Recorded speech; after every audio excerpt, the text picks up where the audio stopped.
Student I am Sonam, welcome back to my YouTube channel Apna Vidyalaya. आज के इस वीडियो में हम आप सभी को बताएंगे क्लास 10 विज्ञान का फरवरी 2024 बोर्ड एग्जाम में आने वाला साइंस का बिल्कुल वायरल पेपर। ठीक है, ऐसा ही आएगा आप सभी का 2024 बोर्ड एग्जाम में विज्ञान का पेपर। अगर आप लोग इस पूरे पेपर की तैयारी कर लेते हो साइंस का, तो आप सभी का इस बार विज्ञान में क्लास 10th में आप सभी का 70 में 70 नंबर बिल्कुल पक्का है। ठीक है, आप सभी का साइंस में बिल्कुल 95% आएगा और आप लोग विज्ञान में इस बार बिल्कुल टॉप करोगे अगर आप लोग मात्र इस विज्ञान के पेपर को तैयार कर लेते हो तब। ठीक है, सेम इसी टाइप का पेपर, यही पेपर, जितने भी इस पेपर में क्वेश्चन है बिल्कुल सभी क्वेश्चन यही आप सभी के 2024 बोर्ड एग्जाम में आएंगे।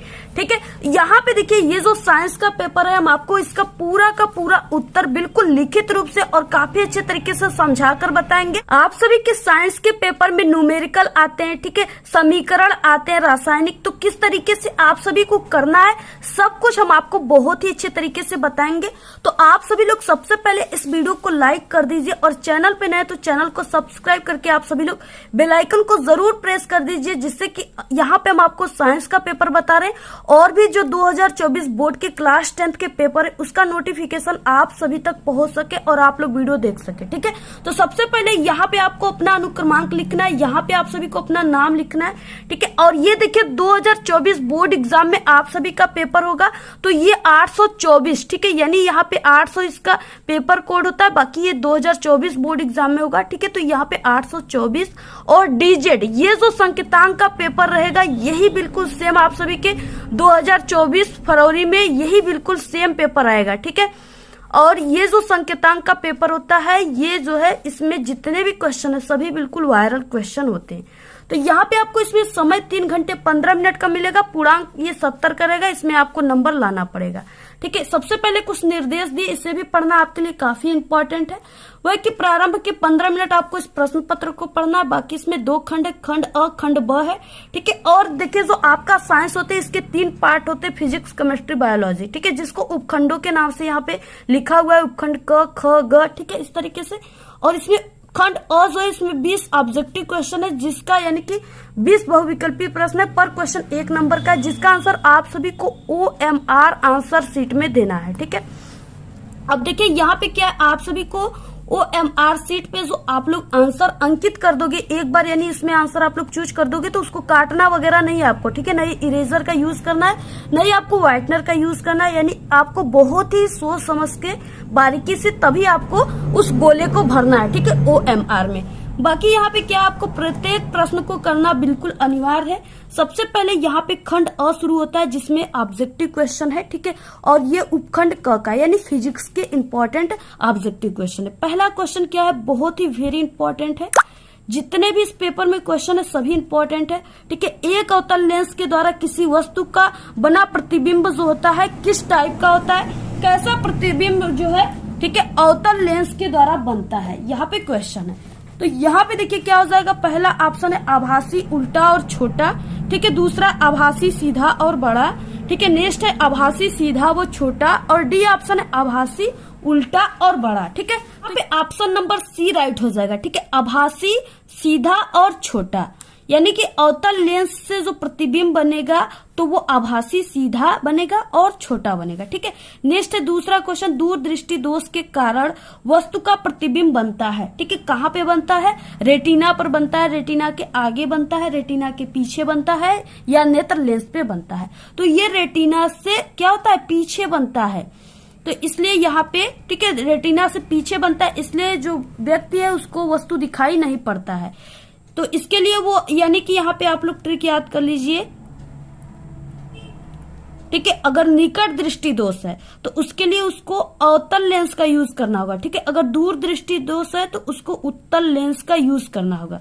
ठीक है, इस तरह से नादू वाला आप लोग ट्रिक याद कर लीजिए। अब देखिए यहाँ पे दूर दृष्टि दोष है तो उसका प्रतिबिंब रेटिना से पीछे बनेगा। ठीक है, और जब वहां पे हम क्या कर देंगे, उत्तल लेंस को सेट कर देंगे इस तरीके से, उत्तल लेंस से, तब ठीक है जो प्रतिबिंब बनेगा वो क्या बनेगा, इस तरीके से जो प्रतिबिंब बनेगा आंख पे, ठीक है, वो क्या होगा, वो रेटिना पर ही बनेगा। यहाँ पे रेटिना है तो वो रेटिना पर ही बनेगा। तो इस तरीके से यहाँ पे रेटिना से पीछे। ठीक है, जब यहाँ पे उत्तल लेंस को हमने नहीं लगाया तब रेटिना से पीछे बन रहा है, जब उत्तल लेंस को लगा देंगे तब ये रेटिना पर ही बनने लगेगा, क्योंकि जो उत्तल लेंस है ये प्रकाश को क्या करता है, सिकुड़ने का कार्य करता है। ठीक है, तो ये प्रकाश को सिकुड़ देता है, तब ये जहां रेटिना से पीछे बन रहा है वो रेटिना पर ही बन जाएगा।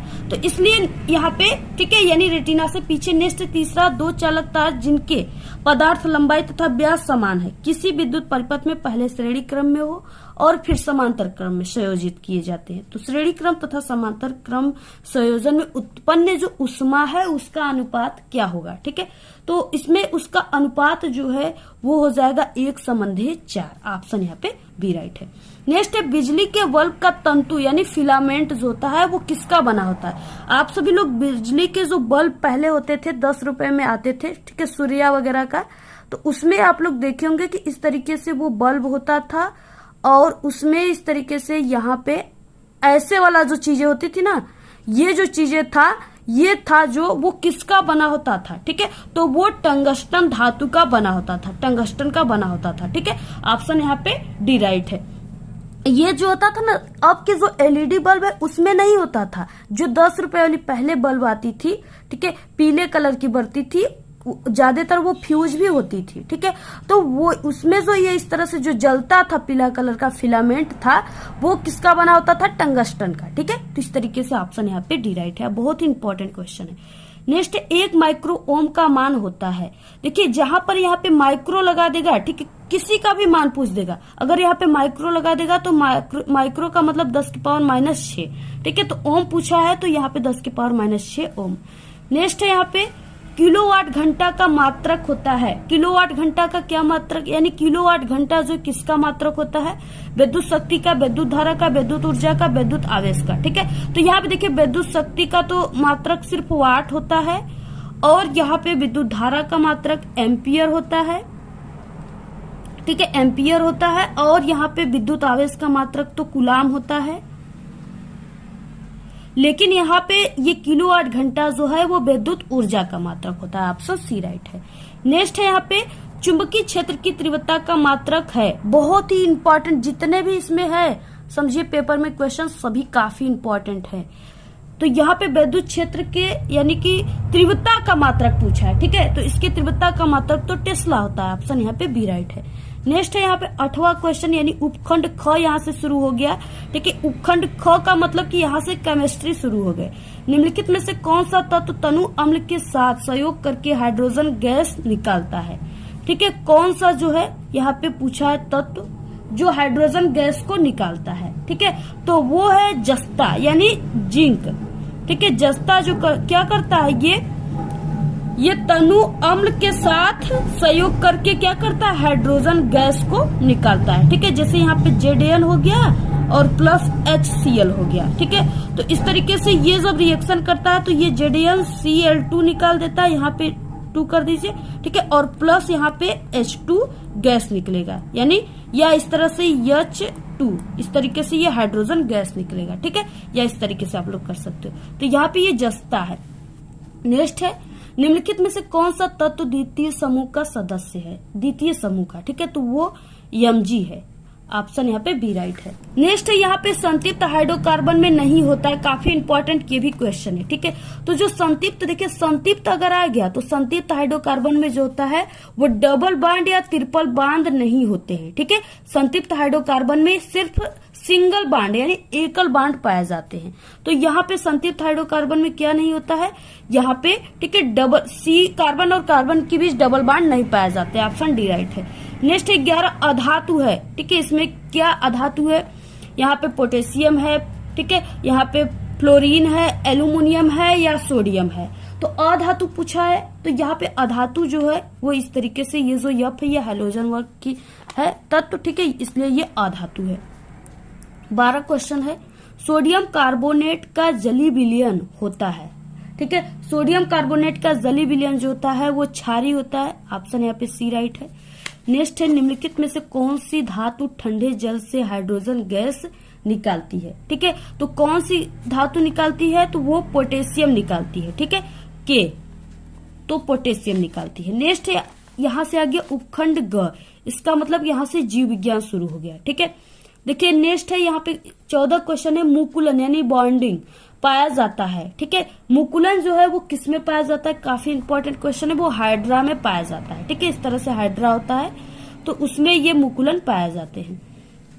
15 क्वेश्चन है, निम्नलिखित में से कौन सा मानव में मादा जनन तंत्र का भाग नहीं है, इसमें से कौन सा जो है मादा जनन तंत्र का भाग नहीं। ठीक है, यानी जो मादा में नहीं पाया जाता है। तो देखिए अंडाशय मादा में पाए जाते हैं, गर्भाशय पाए जाते हैं और डिंब वाहिनी नलिकाएं भी पाई जाती है, लेकिन ये शुक्रवाहिका जो है ये नर में पाए जाते हैं। ठीक है, ये मादा में नहीं पाए जाते हैं। तो ऑप्शन सी राइट है। नेक्स्ट है स्वपोषी पोषण के लिए आवश्यक है। ठीक है, स्वपोषी पोषण के लिए देखिए यानी स्वपोषी का मतलब जो अपने भोजन स्वयं बनाते हैं। जैसे पेड़ पौधे हैं तो ये सूर्य के प्रकाश में और इनकी पत्तियां क्लोरोफिल यानी प्रढ़ीम के कारण वो हरे दिखाई देती, उसके कारण, और हम सभी लोगों से ये कार्बन डाइऑक्साइड लेती, धरती से जल लेता है। ठीक है, और सूर्य का प्रकाश लेता है, सभी चीजों को लेकर तभी जो पौधे होते हैं वो अपने भोजन को बनाते हैं। ठीक है, यानी उपयुक्त में से सभी।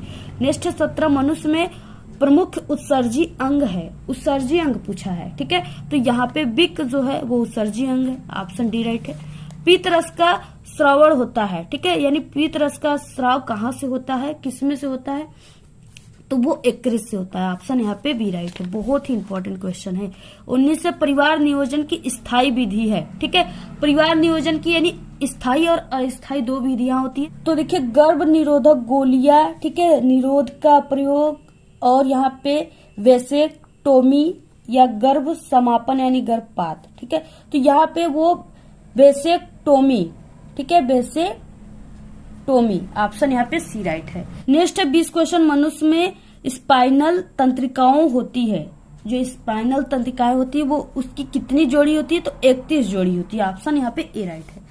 अब देखिए यहाँ से वर्णनात्मक प्रश्न शुरू हो गया और ये उपखंड क यानी फिजिक्स से सबसे पहले शुरू होता है। खंड ब, इसमें देखिए पहला क्वेश्चन है 15 सेमी फोकस दूरी वाले अवतल दर्पण के सामने 30 सेमी की दूरी पर 2 सेमी लंबी एक वस्तु रखी है। ठीक है, बनने वाले प्रतिबिंब की स्थिति, प्रकृति तथा आकार आप सभी को लंबाई ज्ञात करना है। 4 नंबर वाले क्वेश्चन है, यानी आप सभी को इसमें न्यूमेरिकल जो है न्यूमेरिकल भी किया जाता है, क्वेश्चन भी, लेकिन इसमें 2-3 न्यूमेरिकल जो बिल्कुल अनिवार्य है, आपको करना ही पड़ेगा। ठीक है, और यहाँ पे हम आपको ऐसी ट्रिक, ऐसी तरीका बताएंगे, ऐसे न्यूमेरिकल बताएंगे कि जिससे आप लोग अगर नहीं जानते हो न्यूमेरिकल सॉल्व करना, फिर भी आप लोग इस वीडियो में बिल्कुल जान जाओगे। ठीक है, सबसे पहले जो मान दिया उसको चिन्ह सहित आपको लिख देना है। ठीक है, और देखिए आप लोग वीडियो को जरूर अपने सभी दोस्तों में व्हाट्सएप ग्रुप पे शेयर कीजिएगा, क्योंकि हम आपको काफी मेहनत से और काफी अच्छे तरीके से बताएंगे। ठीक है, बताते भी है, हर एक वीडियो आपको काफी अच्छे तरीके से समझाते हैं, जिससे आपको 100% बिल्कुल समझ में आ जाता होगा। ठीक है, आप लोग वीडियो को जरूर शेयर कीजिए। सबसे पहले जो भी मान दिया है उसको आपको चिन्ह सहित जरूर लिख देना है। ठीक है, तो यहाँ पे देखिए सबसे पहले मान जो है क्या दिया हुआ है, सबसे पहले 15 सेमी फोकस दूरी यानी अवतल दर्पण। ठीक है, अवतल दर्पण यहाँ पे मान 15 सेमी दे दिया है। ठीक है, तो सबसे पहले यहाँ पे क्या हो जाएगा, यफ इक्वल जो मान दिया है उसको आप सभी को रखना है यहाँ पे 15 सेमी। ठीक है, यानी कि अवतल दर्पण है तो यहाँ पे -15 सेमी हो जाएगा। और उसके बाद यहाँ से क्या हो जाएगा, यानी कि 30 सेमी दूरी, यानी कि यहाँ पे u का मान जो है -30 दे दिया है। और उसके बाद यहाँ पे 2 सेमी लंबी, ठीक है, यानी वस्तु की जो लंबाई है वो दे दिया है। वस्तु की लंबाई कितना है, 2 सेमी। और उसके बाद आप सभी को यानी कि प्रतिबिंब की आपको लंबाई, आकार ज्ञात करना है और आपको प्रतिबिंब की स्थिति यानी दूरी आपको ज्ञात करना है। इतना चीजें आपको ज्ञात करना है। ठीक है, तो सूत्र क्या हो जाएगा, देखिए 1/f बराबर 1/v प्लस 1/u, ये दर्पण का सूत्र है। ठीक है, और देखिए इसी 1/f वाले जो सूत्र है आप लोग इसको इस तरह से भी लिख सकते हो। ठीक है, तो यहाँ पे देखिए जो भी मान 1/v का मान हमें ज्ञात करना है, प्लस 1/u का मान जो दिया है, ठीक है, वो यहाँ पे 30 दिया हुआ है। यहाँ पे क्या दिया हुआ है, 30 दिया हुआ है, -30, तो इसको आप सभी को लिख देना है यहाँ पे -30। और यहाँ पे हो जाएगा बराबर 1/f का मान 15 दिया हुआ है माइनस। ठीक है, तो यहाँ पे देखिए क्या हो जाएगा, 1/v बराबर क्या हो जाएगा यहाँ पे 1/, ठीक है, यहाँ पे -15 दिया हुआ है, और यहाँ पे जो 1/, -30 है, ये बराबर के जब इधर आएगा तो ये प्लस में हो जाएगा, ठीक है, तो प्लस 1/30 हो जाएगा। तो यहाँ पे देखिए 30 हम इसका एलसीएम ले लेते हैं, तो यहाँ पे क्या हो जाएगा, यानी 15 से 30 कितने बार में कटेगा, 2 बार में, 15 15 दूना 30, तो यहाँ पे माइनस, ठीक है, यहाँ माइनस लगा तो -2, और यहाँ पे प्लस, ठीक है, ये 30 से कम 30 हो जाएगा। तो यहाँ से कितना हो गया, यहाँ पे -1/30, यानी यहाँ पे भी बराबर जो आ जाएगा वो -30 आ जाएगा, ठीक है। तो यहाँ पे प्रतिबिंब की दूरी जो है यहाँ से निकल गया -30। अब इसके बाद देखिए यहाँ से अब निकलेगा, अब तो यहाँ पे वस्तु की लंबाई दिया हुआ है, ठीक है, वस्तु की लंबाई दिया हुआ है, अब आपको प्रतिबिंब की लंबाई ज्ञात करना है। तो यहाँ पे देखिए माइनस में आया हुआ है, यानी कि जो प्रतिबिंब बनेगा वो वास्तविक बनेगा, ठीक है, वो कैसा बनेगा, वास्तविक, और ये वस्तु की ओर बनेगा। और इसके बाद देखिए यहाँ पे क्या आ गया, अब यहाँ पे भी का मान आ गया, तो यहाँ पे आप लोग आवर्धन के सूत्र से यम बराबर क्या होता है, I/O बराबर यहाँ पे -V/U, ठीक है, ये आवर्धन का सूत्र है। यानी अगर वस्तु की लंबाई पूछेगा या प्रतिबिंब की लंबाई तो आप लोग इसी सूत्र से निकालेंगे। तो यहाँ पे देखिए अब I का मान जो है ये हमें निकालना है, O का मान दिया हुआ है, O का मान कितना है 2, ठीक है, तो यहाँ पे O का मान 2 दिया है, और यहाँ पे बराबर माइनस, यहाँ पे V का मान जो है यहाँ पे -30 आया हुआ है, और बटे यहाँ पे U का मान जो है वो यहाँ पे -30 दिया हुआ है, तो यहाँ पे -30 लिख दिए हमने, ठीक है। तो इस तरीके से अब देखिए यहाँ पे ये जो -30 है ये -30 से इसमें कट जाएगा, और ये एक बार में कटेगा, ठीक है। तो यहाँ पे -1 बचा हुआ है, तो यहाँ पे -1 बचा, ठीक है। अब यहाँ से जो I बराबर लिखेंगे हम वो -2 सेमी, ठीक है, यानी जो प्रतिबिंब का मान आएगा, प्रतिबिंब की लंबाई वो -2 सेमी आएगा, ठीक है, और ये जो है ये उल्टा बनेगा। तो इस तरह से आप सभी को, ठीक है, इसकी आकार प्रकृति भी आपको इस तरह से लिख देना है, और ऐसे ही आपको सॉल्व करना है, पूरा आप लोग स्क्रीनशॉट ले लीजिए। तो देखिए नेक्स्ट दूसरा क्वेश्चन, ये भी 4 नंबर का है, इसमें 2 क्वेश्चन है। पहला कि वर्ड विक्षेपण से क्या तात्पर्य है, ठीक है, इसमें आपको 2 नंबर मिलेगा। इसके बाद दूसरा है कि सूर्य के प्रकाश स्पेक्ट्रम यानी वर्णक्रम में विभिन्न वर्ण क्यों प्राप्त होते हैं, ठीक है, यहाँ पे 2 नंबर अगर इस क्वेश्चन को भी करोगे तो मिलेगा, 4 नंबर का क्वेश्चन है। तो यहाँ पे देखिए हम आपके लिए बिल्कुल यहाँ पे कलर करके, ठीक है, काफी अच्छे तरीके से यहाँ पे रंगीन बिल्कुल बना करके आप सभी को बता रहे हैं। सबसे पहले आंसर हो जाएगा वर्ण विक्षेपण से क्या तात्पर्य है, ठीक है, और ये जो क्रिया होती है ये प्रिज्म में होती है, ठीक है। तो इस तरीके से ये कांच का प्रिज्म है, इसमें हम आपको अभी समझाएंगे। तो सबसे पहले वर्ण विक्षेपण किसे कहते हैं, जब क्या होता है, सूर्य का प्रकाश किसी प्रिज्म से गुजरता है, ठीक है, तो वो अपने अव्ययी रंगों में विभक्त हो जाता है, यानी प्रिज्म से 7 रंग निकलते हैं तो वही वो अव्ययी रंगों में अपने विभक्त हो जाता है, बढ़ जाता है। इस पूरी घटना को वर्ण विक्षेपण कहते हैं, ठीक है।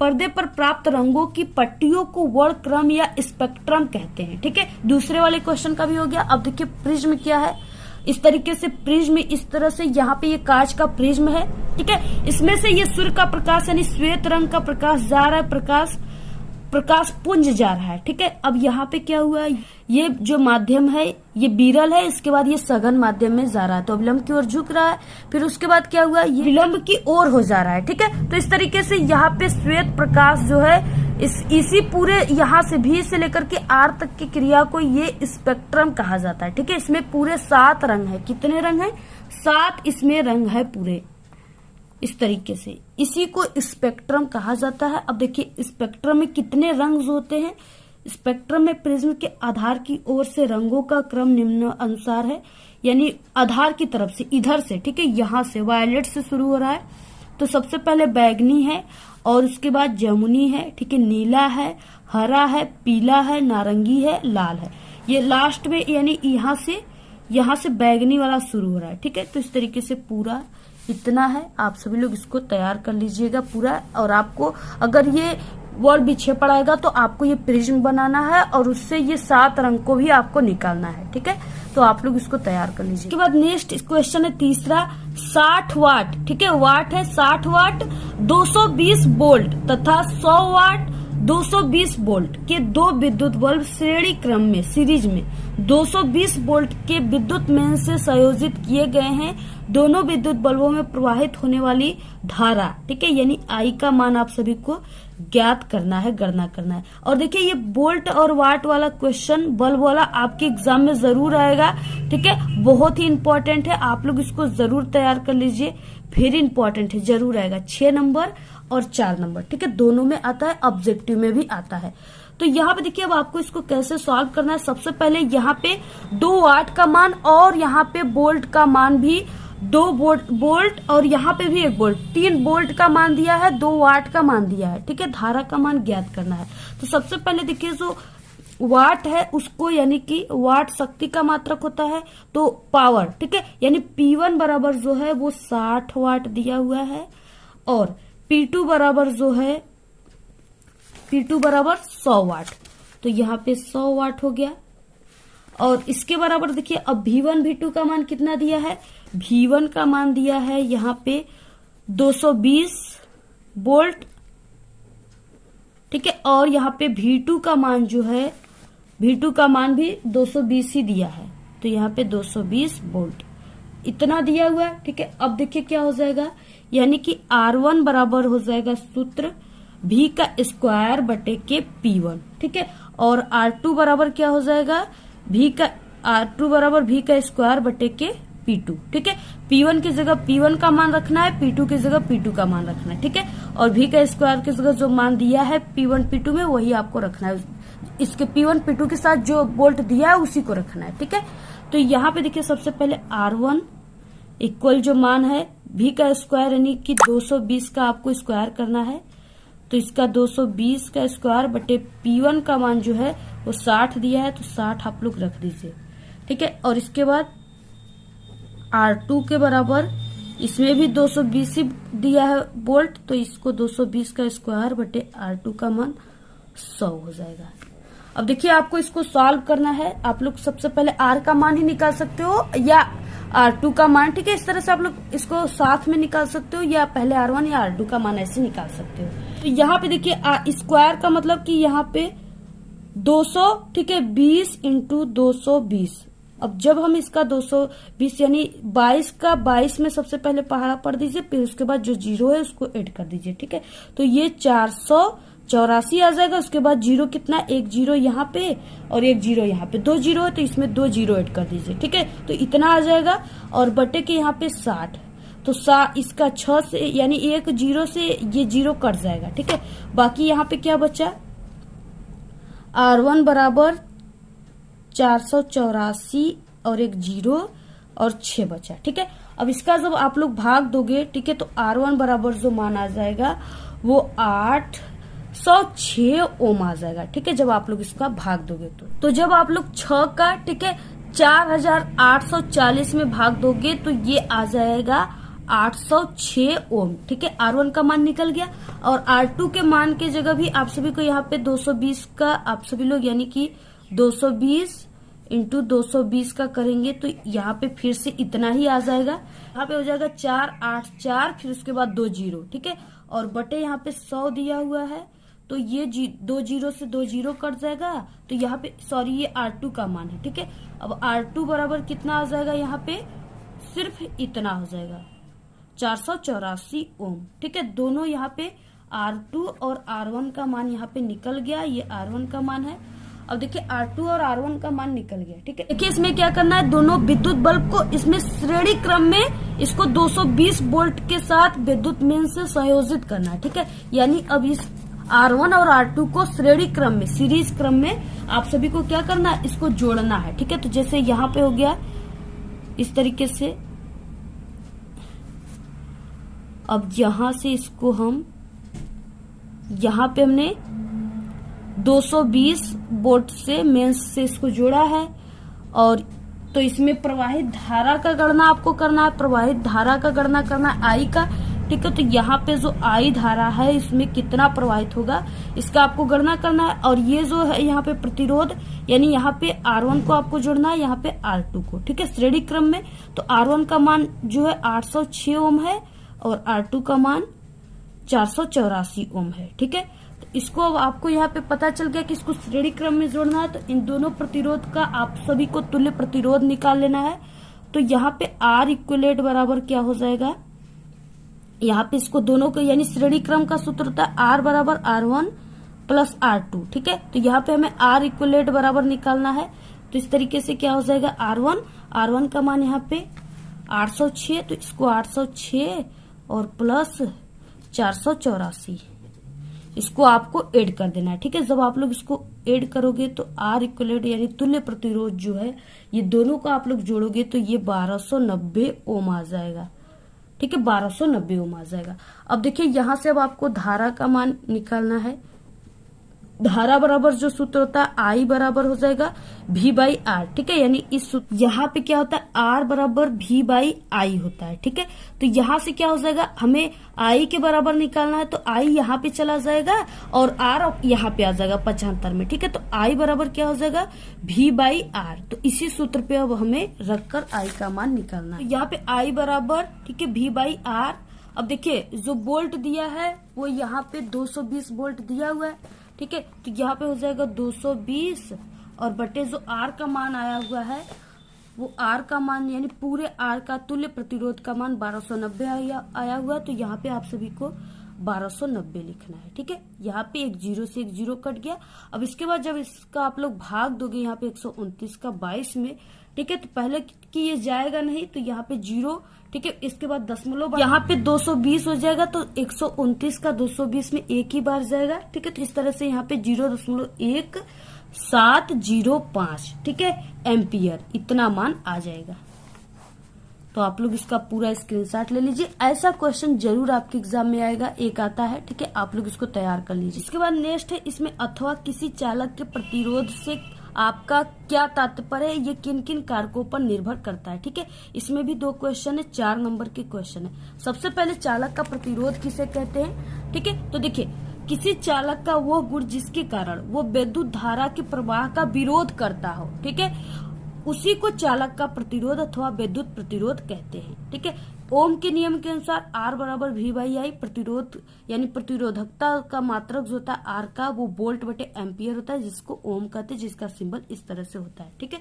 और आप सभी लोग एक सूत्र जानते हो इस तरीके से कि यहाँ पे R प्रतिरोध बराबर क्या होता है, रो L बटे के A, ठीक है।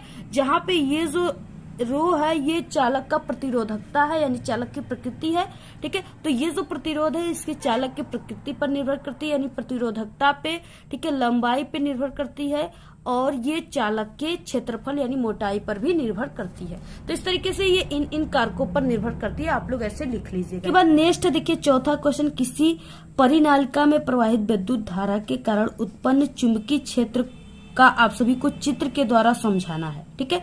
इसमें क्या है यानी आप सभी को ये क्वेश्चन जो है ये सवाल जो था इसको कीजिए या अथवा में जो यहाँ पे चालक का प्रतिरोध वाला था इस क्वेश्चन को कीजिए, ठीक है। ये दोनों में अथवा है। सवाल अगर आपको आता है अच्छे तरीके से तो सवाल को कीजिए, आपको पूरे नंबर मिलेंगे। बाकी आपको ये वाला करोगे तो इसपे 1-2 नंबर आपके कट भी सकते हैं, यानी 1 नंबर कट सकते हैं, वो भी नहीं कटेंगे, ठीक है, साइंस में नहीं कटते हैं। इसके बाद चौथा में दिया है किसी परिनालिका में प्रवाहित विद्युत धारा के कारण उत्पन्न चुंबकीय क्षेत्र को आपको चित्र के द्वारा समझाना है, ठीक है। आपको चित्र के द्वारा समझाना है तो इसका आंसर आप सभी को हमारे चैनल का जो विज्ञान का प्लेलिस्ट है क्लास 10 का, उसमें आप लोग इसका आंसर ढूंढ लीजिएगा, आपको मिल जाएगा वहां पे, ठीक है। वीडियो काफी लंबी हो जाएगी इसलिए हमारे स्मार्टफोन जो है मोबाइल उसमें ज्यादा स्पेस नहीं है, ठीक है, और ये वीडियो भी काफी लंबी बन जाएगी इसलिए हम इसका उत्तर यहाँ पे नहीं बताएंगे। बाकी अथवा है यानी इसको कीजिए, अथवा है R1, R2 तथा R3 3 प्रतिरोधों को पाठ्यक्रम में जोड़ा गया, ठीक है। संयोजन के तुल्य प्रतिरोध का आपको व्यंजक सभी को इसको क्या करना है, व्युत्पन्न करना है, यानी ये कैसे आएगा इसका व्यंजक आपको व्युत्पन्न करना है, ठीक है, ज्ञात करना है। तो इसका भी हम व्यंजक काफी अच्छे तरीके से ज्ञात करके बताए हुए, वहां से आप लोग जाकर प्लेलिस्ट में देख लीजिएगा। इसके बाद यहाँ पे जो ये चित्र है इसमें कुछ दिए हुए सवाल, जिसमें है कि सम्मुख चित्र में बिंदु A और C यानी A और C के बीच आपको तुल्य प्रतिरोध को ज्ञात करना है, ठीक है। तो सबसे पहले देखिए आप सभी को चित्र में क्या दिया हुआ है, यानी इसमें सबसे पहले कि यहाँ पे दिया हुआ है ये जो 3 प्रतिरोध है ये तीनों पार्श्व क्रम में यानी समांतर क्रम में जुड़े हुए हैं, ठीक है। तो समांतर क्रम का जो सूत्र होगा वो क्या होता है, हमने आपको बताया 1/r बराबर 1/r1 plus 1/r2 plus 1/r3। ठीक है, जो भी मान यानी कि r1 का मान 2 है, r2 का मान 6, r3 का मान 6। तो यहाँ पे आप लोग r इक्वलेट या r बराबर आप लोग इस तरीके से r1 का मान 2 प्लस 1/6 प्लस 1/6। ठीक है, इस तरीके से आप लोग रख सकते हो। अब यहाँ पे 1/r बराबर क्या हो जाएगा, इसका 6 आप लोग एलसीएम ले लीजिए। ठीक है, तो यहाँ पे द्वितीय 6 प्लस 6 कम 6 प्लस 6 कम 6। ठीक है, तो यहाँ पे क्या हो गया, 3 1 4 1 5। तो r बराबर यानी 1/r बराबर कितना हो गया, यहाँ पे 5/6। और r बराबर क्या हो जाएगा, तब r बराबर सिर्फ ये 6 ऊपर चलाएगा, 5 नीचे। ठीक है, अब इसका आप सभी लोग जब भाग दोगे तो 1.2 ओम करके ऐसे आएगा। तो इस तरीके से हो गया। अब देखिए यहाँ पे ये दोनों प्रतिरोध जो है ये किसमें है, श्रेणी क्रम में जुड़े हुए दोनों। अब इसको ए वो सी के बीच का आप लोग को तुल्य प्रतिरोध निकालना है, प्रतिरोध। ठीक है, तो अब ये क्या हो गए, इसको हमने जोड़ दिया यहाँ, ये जो है ये तीनों मिलकर के यहाँ पे 1.2 ओम का बन गया। ठीक है, यानी अब ये किस तरह से बन गया, यहाँ पे अब ये इस तरीके से 3। ठीक है, ए और ये सी हो गया।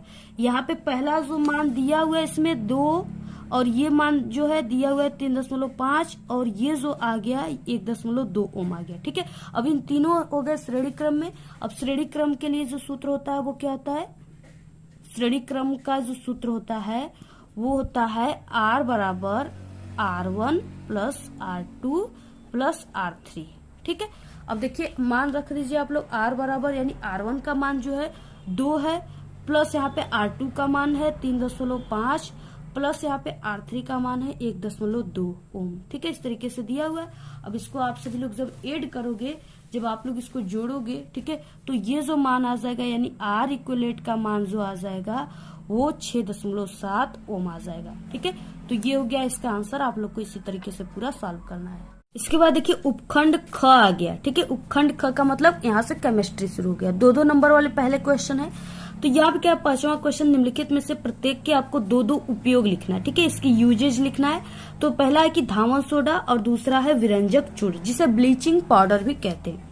ठीक है, तो यहाँ पे धावन सोडा और ब्लीचिंग पाउडर आप सभी को इसका क्या करना है, 2-2 उपयोग लिखना है। तो देखिए सबसे पहले धावन सोडा का उपयोग क्या होता है, धावन सोडा का उपयोग ये साबुन तथा डिटर्जेंट जो होता है उसको बनाने में प्रयुक्त होता है। ठीक है, और उसके बाद इसका दूसरा उपयोग है कि ये कागज उद्योग तथा पेट्रोलियम शुद्धिकरण में भी प्रयुक्त होता है। ठीक है, और इसके बाद ब्लीचिंग पाउडर यानी विरंजक चूर्ण जो है, विरंजक चूर्ण का मतलब इसका उपयोग रंग उड़ाने में भी किया जाता है।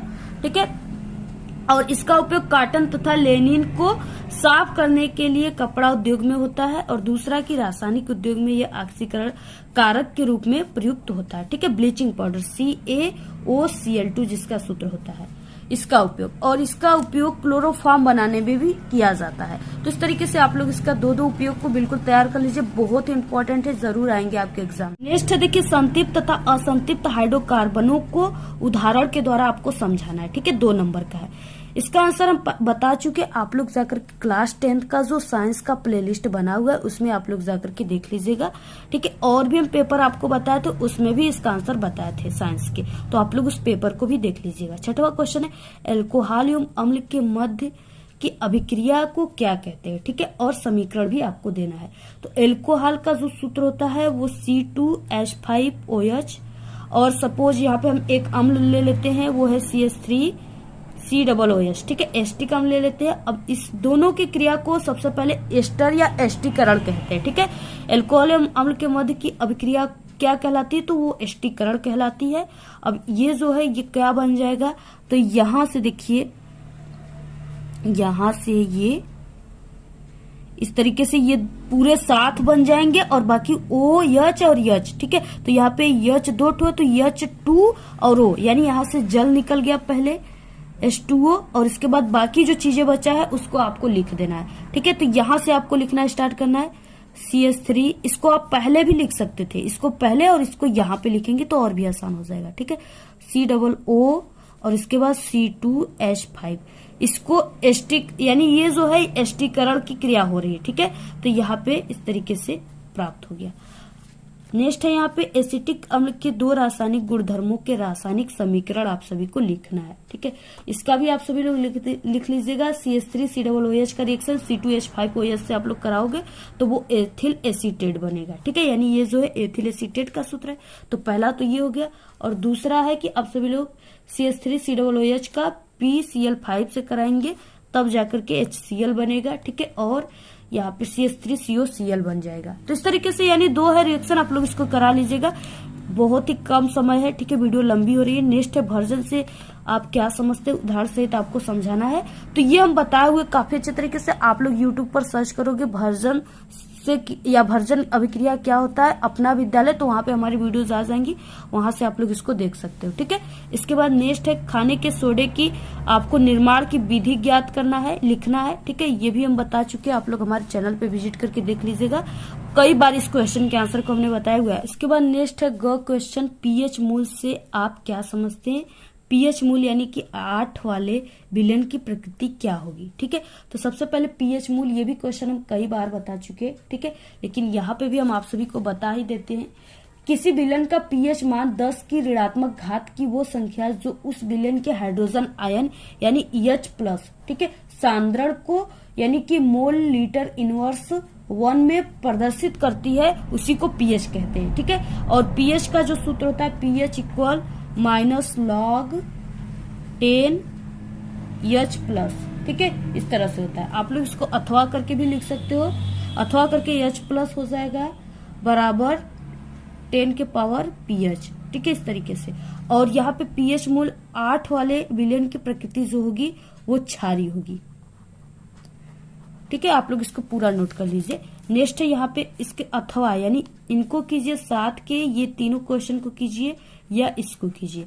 तो यहाँ पे क्या है, पहला इसमें आपको इसका टिप्पणी लिखना है, प्रतिस्थापन अपक्रिया, इसमें आपको टिप्पणी के साथ साथ रिएक्शन भी करना है। निस्थापन अपक्रिया, साबुन तथा अपमार्जक का आपको निर्मल करना है। ठीक है, इस तरीके से अथवा इसको ही कीजिएगा आप लोग, काफी इंपॉर्टेंट है, अच्छे तरीके से आप लोग इसको ही कर लीजिएगा।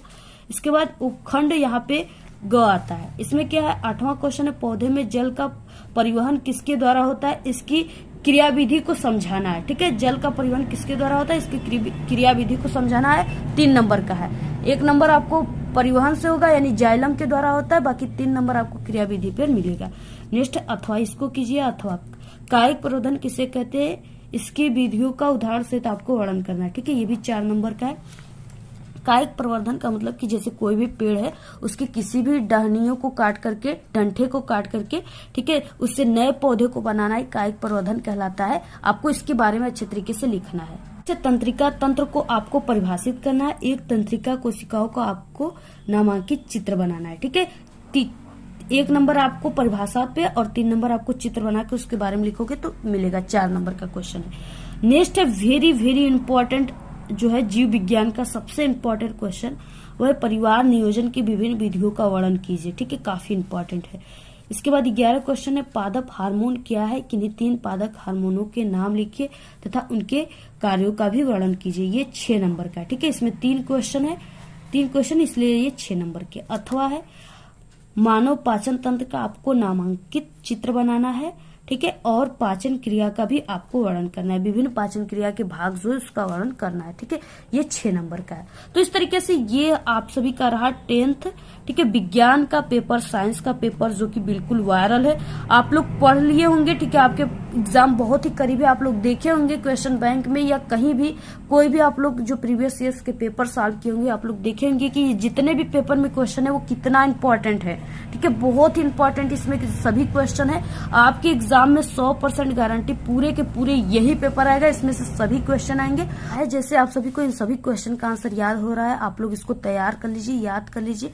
बिल्कुल आपका 70 में 70 नंबर साइंस में पक्का है। ठीक है, आज के इस वीडियो में सिर्फ इतना ही। आपको ये वीडियो कैसा लगा, अगर वीडियो पसंद आए तो एक बड़ा सा लाइक कर दे, चैनल पे नए तो सब्सक्राइब करके बेल आइकन को जरूर प्रेस कर दें।